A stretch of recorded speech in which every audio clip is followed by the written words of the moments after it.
Allez, on plonge tout de suite dans une histoire d'endurance humaine assez folle, une histoire qui tourne autour d'un seul chiffre. Mais quel chiffre? Voilà le chiffre en question. 20 310. Et il est devenu bien réel, le 25 septembre 2025. C'est le jour où un certain Jim Pearson, un coureur de 81 ans de l'État de Washington, a établi un nouveau record du monde. Il faut vraiment prendre un instant pour réaliser ce que ça représente. Plus de 55 ans. À courir, chaque jour, sans la moindre, mais alors la moindre exception.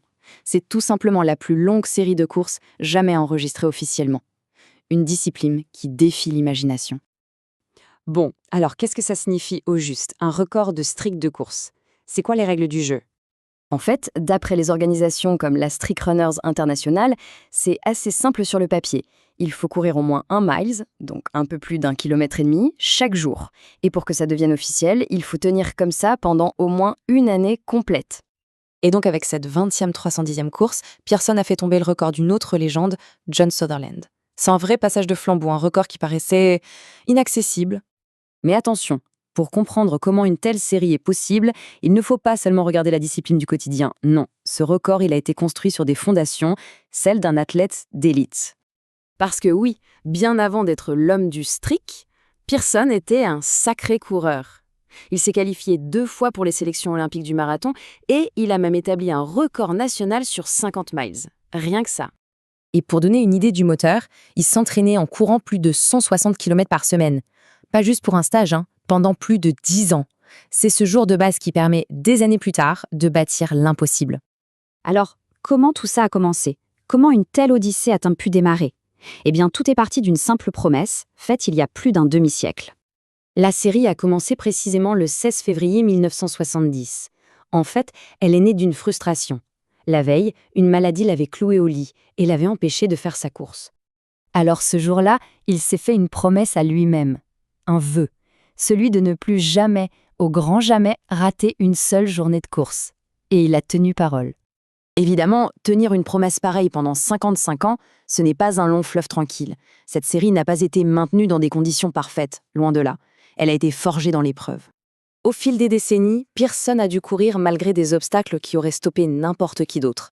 On parle d'une pneumonie, d'un combat contre un cancer de la prostate et même de plusieurs séjours à l'hôpital. Et c'est là que sa mentalité est incroyable.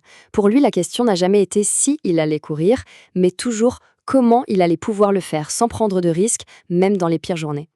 Il y a cette histoire, devenue presque mythique, où il a réussi à faire son mile quotidien dans les couloirs de l'hôpital, toujours branché à sa perfusion, avec ses fils à ses côtés pour l'accompagner. C'est juste dingue. Cet engagement inébranlable, il en dit long sur sa philosophie de vie. Son héritage, il va bien au-delà d'une simple ligne dans un livre des records. Au total, sur ces 55 années, le compteur affiche un chiffre presque surréaliste, environ 305 000 km.